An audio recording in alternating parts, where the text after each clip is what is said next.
ஓம் சாயி நமோ நமக. ஸ்ரீ சாயி நமோ நமக. ஜெய ஜெய சாயி நமோ நமக. சத்குரு சாயி நமோ நமக. ஓம் சாய்ராம். அத்தியாயம் 14. நாந்தேடை சேர்ந்த ரத்தன்ஜி வாடியா, மௌலா சாஹிப் முனிவர், தர்ஷினி சாஸ்திரம், மீமாம்சா. பாபாவின் சொல்லும் கருணையும் எங்கனம் குணமாக்க முடியாத வியாதிகளையும் குணமாக்கியது என்பதை சென்ற அத்தியாயத்தில் கண்டோம். இப்போது பாபா எங்கனம் ரத்தன்ஜி வாடியாவை ஆசீர்வதித்து குழந்தையை அருளினார் என்பதை விவரிப்போம். இயற்கையிலேயே ஞானியினது வாழ்க்கையானது உள்ளும் புறமும் இனிமையானதாய் இருக்கிறது. அவரது பல்வேறு செயல்கள், சாப்பிடுதல், நடத்தல், அவரின் இயற்கையான மொழிகள் எல்லாம் இனிமை வாய்ந்தவை. அவர்தம் வாழ்க்கையோ பேரானந்தம், மானுட உருப்பற்றதாகும். தம்மை தமது அடியவர்கள் நினைப்பதற்கு வழிமுறையாக சாயி அதனை வெளியிட்டார். கடமை, செயல் இவற்றை பற்றி பல்வேறு கதைகளை அவர்களுக்கு சொன்னார். அது கடைமுடிவாக அவர்களை உண்மையான மதத்திற்கு இட்டு சென்றது. இவ்வுலகில் அவர்கள் மகிழ்ச்சியாக வாழ வேண்டும். ஆனால் அவர்கள் எச்சரிக்கையாய் இருக்க வேண்டும். வாழ்க்கையின் நோக்கத்தை அவர்கள் பெற வேண்டும். அதாவது ஆத்மானுபூதியை. முந்தைய ஜன்மங்களில் உள்ள நல்வினைகளால் நாம் இவ்வுடம்பை பெற்றிருக்கிறோம். பக்தியையும் விடுதலையையும் இவ்வுதவியை கொண்டு பெறுவது தகுதியுடையதாகும். எனவே எப்போதும் நாம் சோம்பலின்றி இருக்க வேண்டும். நமது குறிக்கோளையும் நோக்கத்தையும் பெறுவதில் நாம் எப்போதும் விழிப்பாய் இருக்க வேண்டும். நீங்கள் தினந்தோறும் சாய் லீலைகளை கேட்பீர்களானால் அவரை எப்போதும் காண்பீர்கள். நீங்கள் இவ்வண்ணமாக சாயை நினைவூட்டி கொள்வீர்களானால் உங்கள் மனது அடிக்கடி மாறி ஓடி திரிதலில் நின்று விடுபடும். இவ்விதமாகவே சென்று கொண்டிருந்தால் அது முடிவாக சுத்த ஞானத்தில் இரண்டர கலந்துவிடும். நாந்தேடை சேர்ந்த ரத்தன்ஜி. இப்போது இவ்வத்தியாயத்தை சேர்ந்த ஒரு முக்கியமான கதைக்கு வருவோம். நைஜாம் சமஸ்தானத்தில் உள்ள நாந்தேடில் ஒரு பாரிசி மில் கான்ட்ராக்டரும் வியாபாரியுமான ரத்தன்ஜி சாபூர்ஜி வாடியா என்பவர் வசித்து வந்தார். அவர் பெருமளவு செல்வம் சேகரித்து வயல்களையும் நிலங்களையும் பெற்றிருந்தார். ஆடு, மாடு, குதிரை, போக்குவரத்து வசதிகள் இவ்வளவையும் பெற்று மிகவும் சுபிட்சத்துடன் இருந்தார். புறத்தோற்றங்கள் அனைத்திலும் மிகவும் திருப்தி வாய்ந்தவராகவும் சந்தோஷமுடையவராகவும் காணப்பட்டார். ஆனால் அந்தரங்கமாகவும் உண்மையாகவும் அவர் அங்கனம் இருக்கவில்லை. எவரும் முழுமையும் செல்வந்தராகவும் மகிழ்ச்சியுற்றவராகவும் இருக்கக்கூடாதென்பது பரலோக தீர்ப்பாய் இருக்கிறது. ரத்தன்ஜியும் இதற்கு விதிவிலக்கல்ல. அவர் தாராளமானவராயும் தான தர்ம சீலராயும் ஏழைகளுக்கு உணவு உடையளித்து அனைவருக்கும் பல்லாற்றானும் உதவி புரிந்தார். மக்கள் அவரை நல்லவர், மகிழ்ச்சி நிரம்பியவர் என்று கருதினர்.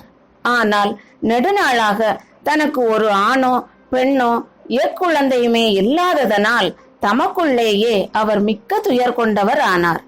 அன்பும் பக்தியுமின்றி பாடப்பெறும் இறைவன் புகழ் குறித்த கீர்த்தனை போன்றும் பக்கவாத்தியங்களற்ற இசையை போன்றும் பூநூலற்ற பிராமணனை போன்றும் பொது அறிவினின்றி கலைகளில் பெற்ற சிறப்பறிவை போன்றும் பாவத்திற்காக கழிவிறக்கமின்றி செய்யும் தீர்த்த யாத்திரையை போன்றும் அட்டிகையற்ற ஆபரண அணிமணிகள் போன்றும் அழகற்றதாயும் பயனற்றதாயும் இருப்பதை போன்றே ஆண் குழந்தையற்ற இல்லறத்தானுடைய நிலையும் ஆகும். இவ்விஷயத்தை பற்றியே ரத்தன்ஜி சதா சிந்தித்து எனக்கொரு புத்திரனை கடவுள் எப்போதாவது மகிழ்ந்தருள்வாராக என்று ஏங்கினார். இவ்வாறாக அவர் கலகலப்பின்றியும் முகவாட்டமுடனும் காணப்பட்டார். உணவில் அவருக்கு சுவை ஈடுபாடு இல்லை. தான் ஒரு புதல்வனுக்காக ஆசீர்வதிக்கப்படுவோமா என்று அவர் அல்லும் பகலும் இதே கவலையால் பீடிக்கப்பட்டார். தாஷ்கன மகாராஜிடம் அவருக்கு மரியாதை அதிகம். அவரை கண்டு தன் உள்ளத்தை வெளியிட்டார். தாஸ்கனுவும் அவரை சிரடிக்கு போகும்படியும் பாபாவின் தரிசனத்தை பெற்று அவர்தம் பாதங்களில் வீழ்ந்து ஆசீர்வாதத்தை பெற்று குழந்தை வேண்டுமென வேண்டிக் கொள்ளவும் அவருக்கு அறிவுறுத்தினார். ரத்தன்ஜிக்கு இக்கருத்து பிடித்தது. சிரடிக்கு போகவும் தீர்மானித்தார். சில நாட்களுக்கு பின்னர் அவர் சீரடிக்கு சென்று பாபாவின் தரிசனத்தை பெற்று அவர் பாதங்களில் வீழ்ந்தார். பிறகு தம் கூடையை திறந்து ஒரு அழகிய பூமாலையை எடுத்து அதை பாபாவின் கழுத்தில் இட்டு கூடை நிறைய பழங்களையும் சமர்ப்பித்தார். பாபாவுக்கு அருகில் மிக்க மரியாதையுடன் அவர் அமர்ந்து பின்வருமாறு வேண்டத் தொடங்கினார். இக்கட்டான நாள்களில் இருக்கும் போது அநேகர் தங்களிடம் வருகிறார்கள். தாங்கள் அவர்களின் துன்பங்களை உடனே துடைக்கிறீர்கள். இதை கேட்டு நான் தங்களது பாத கமலத்தை அடைக்கலம் புகுந்தேன். ஆகவே தயவு செய்து என்னை ஏமாற்றாதீர்கள். பாபா ரத்தன்ஜி கொடுக்க இருந்த ரூபாய் 5 கேட்டார். ஆனால் ரூபாய் 3.14 தாம் முன்னரே வாங்கி கொண்டு விட்டதாகவும் மீதத்தையே கொடுக்க வேண்டும் என்றார். ரத்தன்ஜி பெரியதளவில் குழப்பமடைந்தார். பாபா என்ன கூறினார் என்று அவரால் புரிந்து கொள்ள இயலவில்லை. அவர் சிரடிக்கு செல்வது இதுவே முதல் முறை. முன்னமே ரூபாய் 3.14 தாம் வாங்கி கொண்டதாக பாபா கூறியது எங்கனம் என்று அவர் நினைத்தார். அவரால் புதிரை விடுவிக்க இயலவில்லை. ஆனால் அவர் பாபாவின் பாதத்தடியில் அமர்ந்து கேட்கப்பட்ட மீதமுள்ள தட்சிணையை அளித்தார். பாபாவிடம் தாம் வந்த காரணத்தை முழுமையாக விளக்கி கூறி அவருடைய உதவியை கோரினார். தமக்கு ஒரு புத்திரனை பாபா ஆசீர்வதித்து அருள வேண்டும் என வேண்டிக் கொண்டார். பாபாவும் மனதுருகி அவரை கவலைப்படாமல் இருக்கும்படியும் அதிலிருந்து அவரின் கஷ்டமான நாட்கள் முடிந்து விட்டன என்றும் கூறினார். பின்னர் அவருக்கு உதியை அளித்து அவரது தலையில் கையை வைத்து அல்லாஹ் அவரது உள்ளத்தின் ஆசையை பூர்த்தி செய்வார் என்று கூறினார்.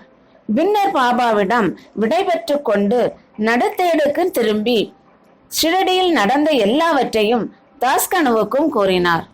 அங்கு எல்லாம் நன்றாகவே நிறைவேறியதாகவும் தாம் பாபாவின் தரிசனத்தையும் ஆசீர்வாதத்தையும் பிரசாதத்துடன் பெற்றதாகவும், ஆனால் அவரால் ஒன்றை மட்டும் புரிந்து கொள்ள முடியவில்லை என்றும் கூறினார்.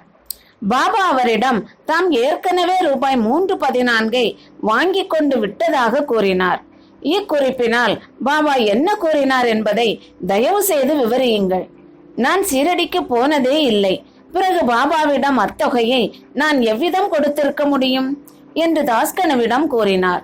தாஸ்கனுவுக்கும் அது ஒரு புதிதாகவே இருந்தது. அதை பற்றி பெரிதும் அவர் நீண்ட நேரம் சிந்தித்தார். சிறிது நேரத்திற்கு பிறகு பின்வரும் நிகழ்ச்சி அவர் கவனத்திற்கு வந்துற்றது. சில நாட்களுக்கு முன் ரத்தன்ஜி மௌலா சாஹேப் என்ற ஒரு முகமதிய முனிவரை வரவேற்று அவரின் வரவேற்பு உபசரணைக்காக கொஞ்சம் பணம் செலவழித்தார். மௌலா சாஹேப் நாந்தேட் மக்கள் நன்றாக அறிந்த ஒரு முனிவர். ரத்தன்ஜி சிரடிக்கு போக தீர்மானித்த போது அந்த மௌலா சாஹேப் தற்செயலாக ரத்தன்ஜியின் வீட்டிற்கு வந்தார். ரத்தன்ஜி அவரை அறிந்திருந்தார். அவரிடம் அன்பு செலுத்தினார். எனவே அவரை கௌரவிக்கும் முகமாக ஒரு விருந்து கொடுத்தார். தாஸ்கனு ரத்தன்ஜியிடம் இருந்து விருந்து உபசரிப்புக்கான செலவு குறிப்புகளை வாங்கி பார்த்தார். எல்லாம் சரிநுட்பமாக 3.14 ஆகியிருந்தது. அதற்கு கூடவோ குறையவோ இல்லாதது கண்டு எல்லோரும் ஆச்சரியத்தால் செயலிழந்தனர். அவர்கள் பாபா எங்கும் நிறை பேரறிவுடையார் என்பதை அறிய தலைப்பட்டார்கள். சிரடியில் வாழ்ந்தாலும் சிரடியில் இருந்து நெடுந்தூரம் உள்ள வெளியிடங்களில் நடப்பதையும் அவர் அறிந்திருந்தார். உண்மையில் அவர் நடந்தது, நடப்பது, நடக்கப் போவது எல்லாவற்றையும் அறிந்திருந்தார். எவருடைய நெஞ்சத்தினுள்ளும் ஆவியினுள்ளும் தம்மை அவர் அடையாளம் கண்டுகொள்ள முடியும். மேலே குறிப்பிட்ட நிகழ்ச்சியில் மௌலா சாஹேப்பிடம் தம்மை காணாமலும் அவருடன் தாம் ஒன்றாக இல்லாதிருப்பின் ரத்தன்ஜி மௌலா சாஹேப்புக்கு கொடுத்த வரவேற்பு பற்றியும் அதற்கு அவர் செலவழித்த தொகையை பற்றியும் பாபா எங்கனம் அறிந்திருக்க முடியும்? ரத்தன்ஜி தாஸ்கனுவின் விளக்கத்தால் திருப்தியுற்றார். பாபாவிடம் அவருக்குள்ள நம்பிக்கை உறுதிப்படுத்தப்பட்டு பல்கி பெருகியது. பின்னர் உரிய காலத்தில் அவருக்கு ஒரு ஆண் குழந்தை ஆசீர்வதிக்கப்பட்டது. அவரின் மகிழ்ச்சிக்கு எல்லையில்லை. அவருக்கு 12 குழந்தைகள் மொத்தத்தில் பிறந்தன என்றும் அதில் 4 உயிர் பிழைத்தன என்றும் கூறப்படுகிறது. இவ்வத்தியாயத்தின் அடிக்குறிப்பில் பாபா ராவ் பகதூர் ஹரிவிநாயக் சாதே என்பவரை அவர் முதல் மனைவி இறந்த பின்னர் மீண்டும் மனம் செய்து கொள்ளும்படியும் அவருக்கு மகன் பிறப்பான் என்றும் கூறினார். சாதே 2வது மனம் புரிந்து கொண்டார். இம்மனைவி மூலம் அவருக்கு பெண் குழந்தைகளே பிறந்தன. எனவே அவர் மிகவும் மனம் தளர்வு அடைந்தார். ஆனால் 3வது ஆண் குழந்தையாக பிறந்தது பாபாவின் சொற்கள் உண்மையாயின. அவரும் திருப்தியுற்றார். தட்சிணை மீமாம்சம். தட்சிணையை பற்றிய சில குறிப்புகளுடன் இவ்வத்தியாயத்தை முடிக்கிறோம். பாபாவை பார்க்க சென்றவர்களிடத்து அவர் தட்சிணை கேட்டார் என்பது எல்லோரும் அறிந்த உண்மை. சிலர் பாபா ஒரு பக்கிரியாகவும் அறவே பற்றின்றியும் இருந்தால் அவர் ஏன் தட்சிணை கேட்க வேண்டும், ஏன் பணத்தை பற்றி லட்சியம் செய்ய வேண்டும் என்று வினவலாம். இவைகளை இப்போது விளக்கமாக கவனிப்போம். ஆரம்பத்தில் நெடுநாட்களுக்கு பாபா எதையுமே கேட்கவில்லை. அவர் எரிக்கப்பட்ட தீக்குச்சிகளை சேமித்து தம் பைகளில் வைத்துக் கொண்டார். எவரிடமிருந்தும் அவர் அடியவராக இருப்பினும் வேறு யாராக இருப்பினும் பாபா எதையும் ஒருபோதும் கேட்கவில்லை. யாராவது 1 பைசாவோ 2 பைசாவோ அவர் முன்னால் வைத்தால் அவர் எண்ணெயோ அல்லது புகையிலையோ வாங்கினார். அவர் புகையிலையின் மீது விருப்பமுடையவராக இருந்தார். ஏனெனில் அவர் எப்போதும் பீடி அல்லது சில்லிம் குடித்தார். பின்னர் சில ஞானிகளை வெறுங்கையுடன் பார்க்க கூடாது என்று நினைத்தார். எனவே அவர்கள் பாபாவின் முன்னால் சில செப்பு காசுகளை வைத்தனர். 1 பைசா கொடுக்கப்பட்டால் அதை அவர் பைக்குள் போட்டுக்கொள்வார். 2 பைசா நாணயமாக இருந்தால் அது உடனே திருப்பி கொடுக்கப்படும். பாபாவின் புகழ் திக்கெங்கும் பரவிய பின்னர் மக்கள் அவரிடம் பெருந்திரளாக மண்டத் தொடங்கினர். அவர்களிடம் பாபா தட்சிணை கேட்க தொடங்கினார். 1 தங்க காசு வைக்கப்பட்டாலன்றி கடவுள்களின் பூஜை பூர்த்தியாவதில்லை என்று ஸ்ருதி பகர்கின்றது. கடவுள்களின் பூஜைக்கு காசு தேவைப்பட்டிருந்தால் ஞானிகள் பூஜைக்கும் கூட ஏன் அது அங்கனம் இருக்கக்கூடாது? முடிந்த சார்பாக ஒருவன் கடவுள், அரசன், ஞானி, குரு இவர்களை பார்க்க போகும்போது வெறுங்கையுடன் போகலாகாது என்று விதிக்கப்பட்டது. அவன் காசோ பணமோ எதையாவது அவருக்கு சமர்ப்பிக்க வேண்டும். இது சம்பந்தமாக உபனிஷதங்கள் சிபாரிசு செய்த கருத்தை நாம் கவனிக்கலாம். பிரகதாரண்யக உபனிஷதம் பிரஜாபதி கடவுள் தேவர்கள், மனிதர்கள், பிசாசுகள் இவர்களை தா என்ற ஒரே எழுத்தால் விழித்ததாக பகர்கின்றது. இச்சொல்லால் தேவர்கள் தாங்கள் தமா பழக வேண்டுமென்று புரிந்து கொண்டனர். மனிதர்கள் தானம் அல்லது தர்மம் செய்ய வேண்டுமென்று புரிந்து கொண்டனர். பேய்கள் தயை அல்லது பரிவு செய்ய வேண்டுமென்றும் புரிந்து கொண்டன. எனவே மனிதர்கள் தர்மம் அல்லது ஈகை புரிய வேண்டுமென்று பரிந்துரைக்கப்படுகிறது. தைத்திரீக உபனிஷதத்தின் குரு தனது மாணவர்களை தர்மத்தையும் மற்றும் பல நல்ல பண்புகளையும் பயிலும்படி ஊக்குவித்து உபதேசிக்கின்றார். தர்மத்தை பற்றி அவர் நம்பிக்கையுடன் கொடுங்கள், அது இல்லாமலும் கொடுங்கள், பெருந்தன்மையுடன் கொடுங்கள், அதாவது தாராளமாக கொடுங்கள், பணிவுடன் கொடுங்கள், பயபக்தியுடன் கொடுங்கள், இரக்கத்துடன் கொடுங்கள் என்று அறிவுறுத்துகிறார். தான தர்மத்தை அடியவர்களுக்கு போதிப்பதற்கும் பணத்தில் அவர்களுக்குள்ள பற்று குறைவதற்கும் அதன் மூலம் அவர்கள் மனது சுத்தமடையும்படியும் செய்வதற்கும் பாபா அவர்களிடமிருந்து தட்சிணையை கட்டாயமாக பெற்றார். ஆனால் அதில் இவ்விசித்திரம் இருந்தது. அதாவது தாம் வாங்கியதை போன்று 100 பங்குக்கு மேலேயே திரும்ப கொடுத்தாக வேண்டும். இவ்வாறாக பல இடங்களில் நிகழ்ந்தது. உதாரணத்துக்கு ஒன்று சொன்னால், பிரசித்தி பெற்ற நடிகரான கணபதிராவ் போடஸ் தனது மராத்திய சுயசரிதையில் பாபா தம்மை திரும்ப திரும்ப தட்சிணை கேட்டதாகவும் தனது பணப்பையே அவர் முன்னல் காலியாகி விட்டதாகவும் இதன் விளைவாக பிற்கால வாழ்வில் தமக்கு ஏராளமாக பணம் வந்ததால் தனக்கு பண தேவையே இருக்கவில்லை என்றும் கூறினார். பல சந்தர்ப்பங்களில் தட்சிணைக்கு பாபா பண வகை சார்ந்தவற்றையே விரும்பி கேட்காத மறைபொருளும் உண்டு. 2 நிகழ்ச்சிகளை இதற்கு எடுத்துக்காட்டாக குறிப்பிடலாம். பேராசிரியர் ஜிஜி நார்கேயிடமிருந்து பாபா தட்சிணையாக ரூபாய் 15 கேட்டார். நார்கே தன்னிடம் பைசா கூட இல்லை என்று பதிலளித்தார். அதற்கு பாபா கூறியதாவது, உன்னிடம் பணம் இல்லை என்பதை நான் அறிவேன். யோக வசிஷ்டத்தை நீங்கள் படித்துக் கொண்டிருக்கிறீர்கள். அதிலிருந்து எனக்கு தட்சிணை கொடுங்கள். தட்சிணை அளிப்பது என்பதற்கு இந்த சந்தர்ப்பத்தில் பொருளாவது நூலிலிருந்து நீதிகளை உய்த்துணர்ந்து அவைகளை பாபா வாசம் செய்கின்ற ஒவ்வொருவர் உள்ளத்திலும் இருத்திக் கொள்ளுதலே ஆகும். இரண்டாவது சந்தர்ப்பத்தின் போது திருமதி தர்கட் என்ற அம்மையாரிடம் ரூபாய் 6 தட்சிணையாக கொடுக்கும்படி பாபா கேட்டார். ஏதும் அவள் கொடுக்க இயலவில்லை என்று மன வருத்தம் அடைந்தாள். பின்னர் அவளது கணவர் பாபா 6 உட்பகைவர்களையே தம்மிடத்து சமர்ப்பிக்கும்படி கேட்டார் என்று அம்மையாருக்கு விளக்கினார். பாபா இவ்விளக்கத்துக்கு உடன்பாடு தெரிவித்தார். தட்சிணையின் மூலம் பாபா ஏராளமான பணம் சேகரித்தார் என்பதும் அவ்வளவு பணத்தையும் அதே நாளில் பகிர்ந்தளித்து விடுவார் என்பதும் அடுத்த நாள் காலை வழக்கம் போல அவர் ஒரு ஏழை பக்கிரியாகி விடுவார் என்பதும் குறிப்பிடத்தக்கது. ஏறக்குறைய 10 வருடங்களாக 1000 ரூபாய்களை தட்சிணையாக பெற்று வந்த பாபா பின்னர் மகா சமாதி அடைந்த போது அவருடைய உடைமைகளில் சில ரூபாய்களே இருந்தன. சுருக்கமாக துறவையும் தூய்மையையும் போதிப்பதே அவர்களிடமிருந்து தட்சிணை பெற்றதன் முக்கிய காரணமாகும். பின்னுரை.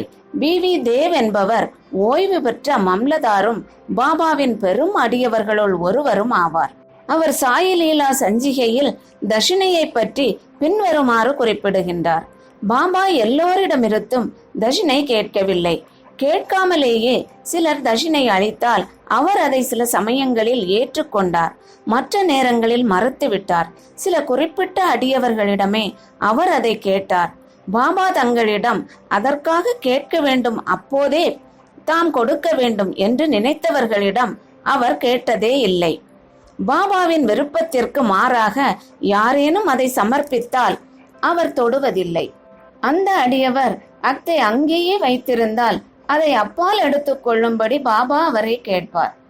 பக்தர்களின் விருப்பம், பக்தி, சௌகரியம் இவைகளுக்கேற்றவாறு அவர் சிறிய பெரிய தொகைகளை கேட்டார். பெண்கள் குழந்தைகளிடமும் அதை கேட்டார். எல்லா செல்வந்தர்களையும் கேட்கவில்லை. அன்று எல்லா ஏழைகளிடமும் கேட்கவும் இல்லை. தட்சிணை கேட்டு கொடுக்காதவர்களிடம் பாபா கோபம் அடைந்ததே இல்லை. யாரேனும் நண்பர் மூலம் தட்சிணை அனுப்பப்பட்டு அவன் அதை பாபாவிடம் கொடுக்க மறந்து விட்டானாயின் அவர் அவனுக்கு அதை எப்படியோ ஞாபகமூட்டி அவனை கொடுக்கும்படி செய்தார். சில சந்தர்ப்பங்களில் தட்சிணையாக கொடுத்த பணத்தில் கொஞ்சம் பணத்தை திருப்பிக் கொடுத்து அதை பாதுகாக்கும்படியோ அல்லது வழிபாட்டிற்காக அவரது பூஜை அறையில் வைக்கும்படியோ கேட்டுக்கொள்வார். இம்முறையானது பணம் அளித்தவருக்கோ அல்லது அந்த பக்தருக்கோ எல்லையற்ற அளவு நன்மை அளித்தது. தான் கொடுக்க நினைத்திருப்பதை விட அதிகமாகவே யாரேனும் கொடுத்தால் அவர் அதிகப்படியான மீதமுள்ள தொகையை திரும்ப அளித்து விடுவார். சிலரிடம் தாங்கள் முதலில் கொடுக்க நினைத்ததை விட அதிகமாக, அப்படி அவர்களிடம் பணம் இல்லையானால் மற்றவர்களிடம் பிச்சை எடுத்தோ கடன் வாங்கியோ அளிக்க சொன்னார். சிலரிடம் அவர் ஒரு நாளைக்கு 3 அல்லது 4 முறை தட்சிணை கேட்டார். தட்சிணையாக சேர்த்த பணத்தில் இருந்து அவர் தமக்காக மிகவும் கொஞ்சமே செலவழித்தார். அதாவது சில்லிம் என்ற புகைக்குழாய் வாங்குவதற்கும் துணி என்ற புனித அடுப்பிற்கு எரிபொருள் வாங்குவதற்கும் செலவழித்தது மிச்சம் அனைத்தையும் பல்வேறு மனிதர்களுக்கு வேறுபடும் விகிதத்தில் தர்மமாக பகிர்ந்து அளித்தார். சிரடி சமஸ்தானத்தில் சிறு சிறு பொருட்களை எல்லாம் அப்போது இருந்த பணக்கார அடியவர்களால் ராதா கிருஷ்ணமாயின் வேண்டுகோள் யோசனையின் பேரில் வாங்கி அளிக்கப்பட்டவை. விலைமதிப்புள்ள செல்வமிகு பொருட்களை யாரேனும் கொணர்ந்தால் பாபா சீற்றமடைந்து அவர்களை கடிந்து கொள்வார். நானா சாஹேப் சாந்தோர்கரிடம் தமது உடைமைகள் ஒரு கௌபீனம், ஒரு துண்டு, ஒரு கப்னி, ஒரு தகர குவளை என்றும் அவரை பலர் தேவையற்ற பயனற்ற விலையுயர்ந்த பொருட்களை எல்லாம் கொண்டு வந்து தொல்லைப்படுத்துவதாகவும் கூறினார். நமது பரமார்த்திக வாழ்வில் இருக்கும் 2 பெரிய தடங்கல்கள் பெண்ணும் செல்வமும். பாபா சிரடியில் 2 நிலையான அமைப்பு முறைகள் ஏற்படுத்தினார். அதாவது தட்சிணையும் ராதாகிருஷ்ண மாயும் ஆகும். எனவே பக்தர்கள் அவரிடம் வந்த போதெல்லாம் அவர்களிடம் தட்சிணை கேட்டார். பள்ளிக்கூடத்துக்கு போகச் சொன்னார். பள்ளிக்கூடம் என்பது ராதாகிருஷ்ண மாயின் வீடு. அவர்கள் இவ்விரண்டு சோதனைகளில் நன்றாக தேறினார்களே ஆனால், அதாவது செல்வத்துக்கும் பெண்ணுக்கும் உள்ள பற்றுகளிலிருந்து விடுபட்டவர்கள் என்று தெளிவுபடுத்தினார்களே ஆனால், அவர்களின் ஆன்மீக முன்னேற்றம் துரிதமானது. பாபாவின் அருளாலும் ஆசிகளாலும் உறுதியளிக்கப்பட்டது. தேவ் கீதை உபனிஷதங்களிலிருந்து புண்ணிய சேஸ்திரத்தில் புண்ணிய ஆத்மாவுக்கு கொடுக்கப்பட்ட தர்மமானது கொடுத்தவருக்கு அதிக பலன் அளிக்கிறது என்பதை ஸ்லோகங்கள் மூலம் எடுத்து காண்பித்து இருக்கிறார். சிரடியும் அதில் உறையும் தெய்வமுமான சாய்பாபாவையும் தவிர புனிதமானது என்ன இருக்க முடியும்? ஸ்ரீ சாயியை பணிக. அனைவருக்கும் சாந்தி நிலவட்டும். ஓம் சாய்ராம்.